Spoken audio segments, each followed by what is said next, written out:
نہیں ہے، یہ تمہاری قوم کا نہیں ہے، تمہارے بیٹے وہ ہیں، تمہاری قوم وہ ہے جو ایمان لا کر کشتی میں سوار ہو جائے۔ انہ لیس من اہلک انہ عمل غیر صالح، اس کا عمل اچھا نہیں ہے۔ فلا تسألنی ما لیس لک بہ علم، تم مجھ سے ایسی بات کا سوال نہیں کرنا ہے نوح جس کا تمہیں علم نہیں ہے۔ انی اعظک ان تکون من الجاہلین، اے نوح ہم آپ کو نصیحت کرتے ہیں کہ اگر آپ دوبارہ اپنے بیٹے کے بارے میں سوال کریں گے تو آپ جاہل لوگوں میں سے ہو جائیں گے۔ تو حضرت نوح علیہ السلام رونے لگے، اللہ تعالیٰ سے پناہ مانگنے لگے، اور کلام پاک میں اللہ نے فرمایا باپ بیٹے کی گفتگو ہو رہی تھی، وحال بینہما الموج فکان من المغرقین، ان دونوں میں گفتگو ہو رہی تھی، درمیان میں طوفان کا ایک تپیڑا آیا اور باپ بیٹوں کو جدا کر دیا۔ میری مائیں اور بہنیں، زمین میں ایسے جو ہے پانی ابلنے لگا، وفارت تنور کہ جن تنوروں کے اندر آگ کو روشن کیا جاتا ہے ان آگ کے گڑھوں میں پانی نکلنے لگا، اور زمین پانی کو ابلنے لگی، آسمان گویا پھٹ چکا تھا، سمندر گویا راستے بنا چکا تھا قوم کو تباہ کرنے کا، برباد کرنے کا۔ جدھر دیکھو ادھر پانی، جدھر دیکھو ادھر پانی، کوئی کسی کو بچانے والا نہیں، نہ پہاڑ بچانے والا، نہ ماں باپ بچانے والے، نہ بلڈنگیں بچانے والے، نہ قلعے بچانے والے، ہر طرف عذاب، ہر طرف آکال، ہر طرف تباہی، ہر طرف بربادی۔ چنانچہ میری مائیں اور بہنیں، جب عذاب کم ہو گیا اور نوح علیہ السلام کی کشتی جو ہے وہاں پر جا کر کنارہ لی، اور حضرت نوح علیہ السلام پھر اپنی قوم کو بچانے لگے اور جانور کے ایک ایک جوڑے کو زمین پر چھوڑنے لگے، اس وقت اللہ تبارک تعالیٰ نے حضرت نوح علیہ السلام کو جب طوفان سے نجات پائی آپ نے اور آپ کے قوم کے لوگوں نے کہا اے نوح تم ہمارا شکریہ ادا نہیں کرو گے، حضرت نوح علیہ السلام نے کہا پروردگار عالم کیسے شکریہ ادا کرے؟ اللہ تعالیٰ نے فرمایا اے نوح ایک کام کرو، ابھی طوفان آ کر مٹی کچی ہے، اس کچی مٹی سے تم لوٹے بناؤ، تم ہانڈیاں بناؤ اور تم مٹکے بناؤ۔ حضرت نوح علیہ السلام بڑے پریشان ہوئے، میں ایک دائی، میں ایک مبلغ اور میں ایک پیغمبر، مجھے دعوت و تبلیغ کا فریضہ دیا جاتا اور مجھے دین کی طرف بلانے کو کہا جاتا، یہ کیا مجھے کمار کا کام لیا جا رہا ہے، برتن بنانے والے کا کام لیا جا رہا ہے؟ حضرت نوح علیہ السلام کے دل میں بات آئی، اللہ نے کہا اے نوح ہم آپ کو جو حکم دیتے ہیں آپ وہ کام کریں، آپ چکنی مٹی کو گوندے اور گوندنے کے بعد ان سے برتن کو بنائیں۔ حضرت نوح علیہ السلام دن رات کی اللہ کا حکم تھا، اللہ کے حکم کے سامنے میری مائیں اور بہنیں کس کی چلتی ہے؟ کتنا بڑا آسمان ہے، کتنا طاقت والا ہے۔ اللہ نے کہا اے آسمان تو بغیر پلر کے بغیر ستون کے کھڑا ہو جا۔ آج تک آسمان گرا، کتنے بڑے پہاڑ ہیں، کتنے طاقتور ہیں، اللہ نے ان کو زمین میں گاڑ دیا، کہا کہ خبردار ایک انچ تم آگے اور ایک انچ تم پیچھے نہیں ہو سکتے، نہ تم اندر جاؤ گے نہ تم باہر آؤ گے۔ اللہ نے آم کے درخت سے کہا کہ تم آم نکالو گے، وہ آم نکال پائے۔ اللہ نے جام کے درخت سے کہا تم جام دو گے، انار نہیں دو گے، تو وہ جام دے رہا ہے۔ انار کے درخت سے کہا کہ انار دو گے، تم گیہوں نہیں دو گے۔ کانٹے والے سے کہا تم کانٹا دو گے، بادل سے کہا کہ تم پانی دو گے، پانی سے کہا کہ ہم جب کہیں گے زندگی دو گے اور ہم جب کہیں گے تم موت دو گے۔ یہی پانی انسان کو زندگی دیتا ہے اور یہی پانی انسان کو موت دیتا ہے۔ یہ سیلاب کی شکل اختیار کر لے، یہ طوفان کی شکل اختیار کر لے، یہ زمین و آسمان سے ابلنے لگے تو آدمی کے لیے یہ موت کا ذریعہ بن جاتا ہے۔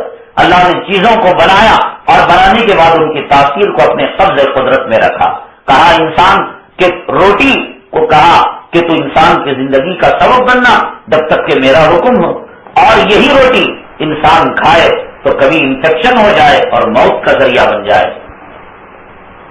اللہ نے دواؤں کو بنایا، کہا کہ جب میں کہوں تو زندگی دینا اور جب میں کہوں تو تم موت دینا۔ اللہ نے آپریشن کو بنایا، اللہ نے انجیکشن کو بنایا، کہا کہ میرے حکم سے تم چلو گے، اگر کہوں تو زندگی دینا، اگر کہوں تو تم موت دے دینا۔ ایک دوا کھا کر ایک بیمار اچھا ہو جاتا ہے، وہی دوا کھا کر ایک بیمار رات کو رخصت ہو جاتا ہے۔ یہی کھانا کھا کر ایک آدمی کی بھوک مرتی ہے، یہی کھانا کھا کر ایک آدمی کو قید جلاب رکھ کر ہاسپٹل میں ایڈمٹ ہوتا ہے، یہی پانی پی کر ایک آدمی چنگا ہوتا ہے، یہی پانی پی کر ایک آدمی کے ناک میں پانی جانے لگتا ہے، نزلہ ہونے لگتا ہے، سر کا درد ہونے لگتا ہے۔ اللہ کی قدرت کے سامنے میری مائیں اور بہنیں کس کی مجال ہے، کس کی طاقت ہے، کس کی قوت ہے اللہ کے سامنے بولنے کی؟ نہ پتھروں کی، نہ درختوں کی، نہ شجر کی، نہ حجر کی، نہ پیغمبروں کی، نہ ولیوں کی، کوئی کسی کی نہیں چلتی میری مائیں اور بہنیں اللہ کے سامنے۔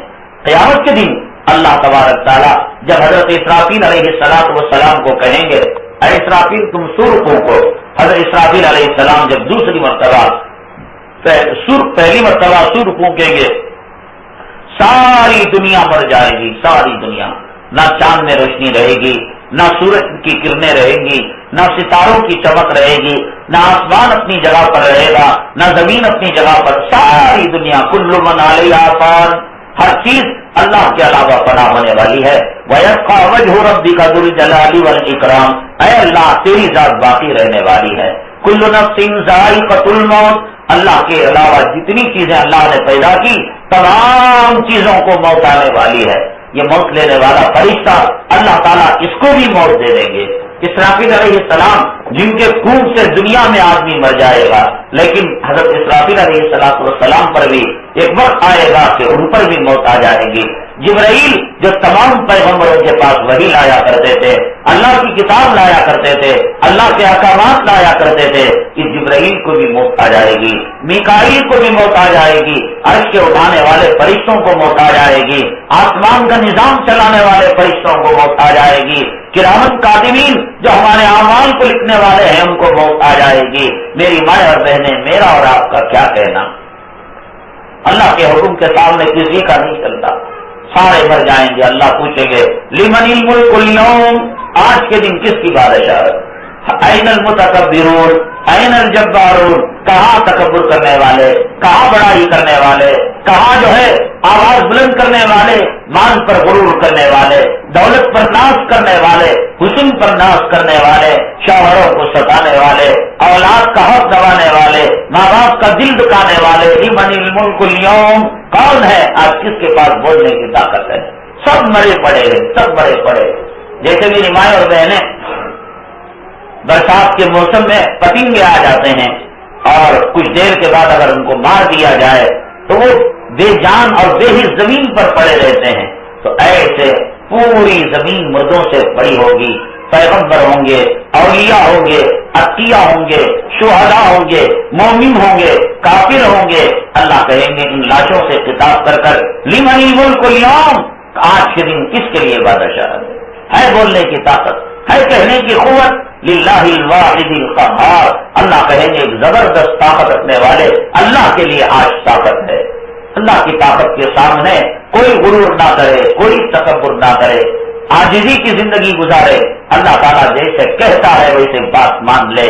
اللہ نماز کے لیے کہے تو نماز پڑھے، اللہ روزہ رکھنے کے لیے کہے تو روزہ رکھ لے، اللہ پردہ کرنے کے لیے کہے تو پردہ کر لے، نیک اخلاق اپنانے کے لیے کہے تو نیک اخلاق اپنا لے، قرآن شریف پڑھنے کے لیے کہے قرآن شریف پڑھ لے۔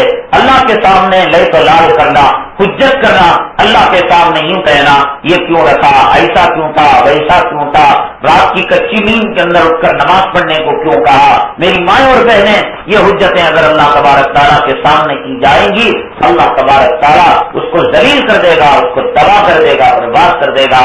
وَإِذْ قُلْنَا لِلْمَلَائِكَةِ اسْجُدُوا لِآدَمَ فَسَجَدُوا إِلَّا إِبْلِيسَ، اللہ تعالیٰ نے کہا، ہم نے تمام فرشتوں کو کہا کہ وہ حضرت آدم کو سجدہ کرے، فسجدوا، تمام نے سجدہ کیا، الا ابلیس، سوائے شیطان کے، ابا واستکبر وکان من الکافرین، اس نے انکار کیا اور تکبر کیا، اور نتیجہ یہ ہوا اللہ تعالیٰ نے اس کو جو ہے کافروں میں سے بنا دیا۔ اللہ نے اس کو اپنے دربار سے نکال دیا، کہنے لگا اے اللہ تو نے آدم کو مٹی سے پیدا کیا اور مجھے آگ سے پیدا کیا، آگ کو نیچے زمین میں کھڈا کھود کر جلایا جائے، آگ اوپر کی طرف جاتی ہے اور مٹی کو آسمان میں رکھا جائے، وہاں سے گرایا جائے وہ زمین کی طرف آتی ہے، تو ایک نیچے جانے والی چیز اوپر والی چیز کو سجدہ کرے، کیسے ہو سکتا ہے؟ یہ تو ہو سکتا ہے کہ نیچے جانے والی چیز اوپر والی کو سجدہ کرے، اوپر جانے والی نیچے والی کیسے کرے؟ یعنی مٹی سے پیدا کیے گئے آدم شیطان کو سجدہ کرے گا، فرشتوں کو کرے، اور فرشتے جا کر مٹی والی مخلوق کو کرے، یہ عقل اس نے دوڑائی۔ میری بھائی اور بہنیں، دین کے